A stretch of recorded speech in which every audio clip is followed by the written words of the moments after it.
எல்லாமே முடிந்து போய் முடங்கி இருந்த என் வாழ்வில் நீர் தலையிட்டதால் தலை நிமிர செய்தீரே.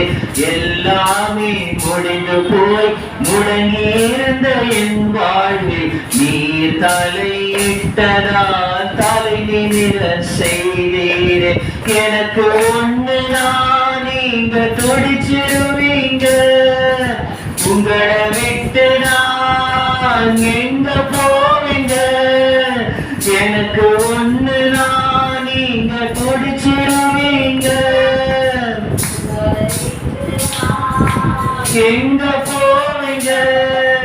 உங்களை விட்டு நான் எங்க போவீங்க, உங்களை விட்டு நான் எங்க போவீங்க. வாச தகப்பனே